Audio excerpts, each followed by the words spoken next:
Here sits beside me another human being. You cause no violence. You have no angry words. You're friendly. And it sort of helps to project the idea that here sits beside me another human being. No justice, no peace.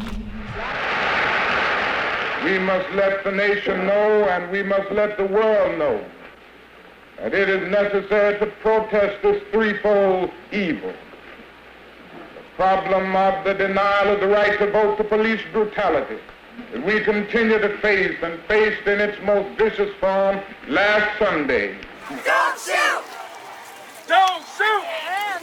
No peace, no justice, no peace. Stay by me, stay by me, stay by me, stay by me, stay by me. I got a lot of love and respect for police officers, down to the original 8 police officers in Atlanta that even after becoming police had to dress in a YMCA because white officers didn't want to get dressed with niggers. And here we are 80 years later. I watched a white officer assassinate a black man, and I know that tore your heart out. Is just as wrong as when they nailed our innocent Lord and Savior to the cross. He was on the outskirts. He was marginalized. If we weren't on the outside, we wouldn't have to make an asinine statement as Black Lives Matter.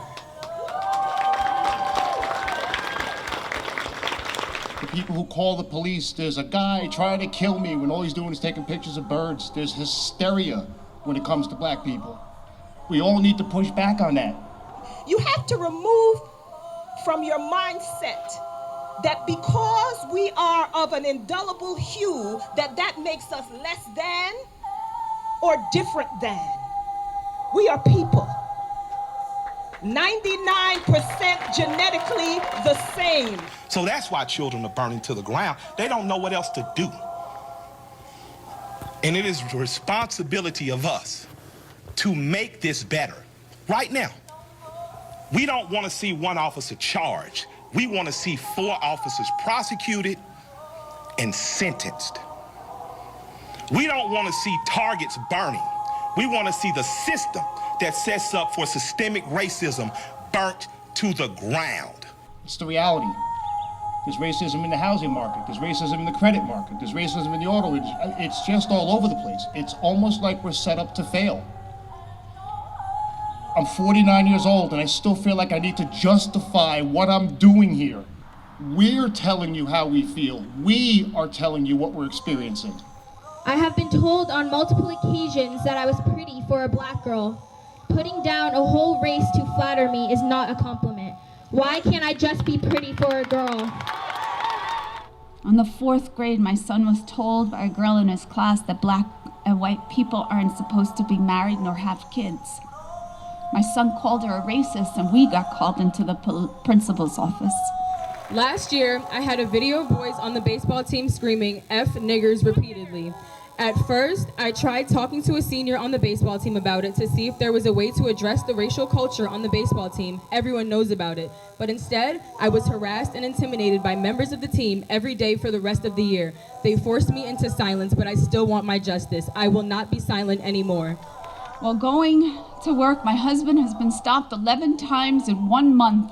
Countless of times, guns have been drawn on him, on my brother-in-law, on my family.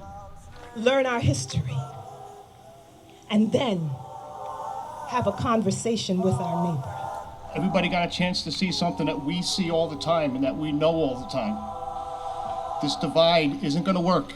That it is your duty not to burn your own house down for anger with an enemy. It is your duty to fortify your own house so that you may be a house of refuge in times of organization. And now is the time to plot, plan, strategize, organize, and mobilize. It is time to beat up prosecutors you don't like at the voting booth. It is time to hold mayoral offices accountable, chiefs and deputy chiefs. Let these lives matter in more than our words. Let your love be an action verb. Take the struggle as your own.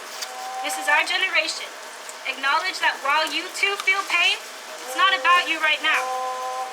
Allies are necessary. Throughout history, no leader and no voice was heard or recognized without the help of an ally. Acknowledging others' pain and practicing empathy is above all else. This behavior is not without its difficulty, but it takes togetherness to incite change. I've never seen millions of people in this country, black, white, Indian, all different ages, and around the world marching for the same thing.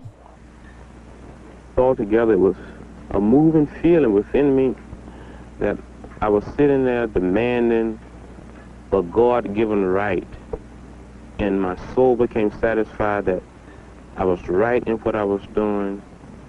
At the same time, with something deep down within me, moving me, that I could no longer be satisfied or go along with an evil system. That I had to be maladjusted to it. And in spite of all of this, I had to keep loving the people who denied me service, who stared at me.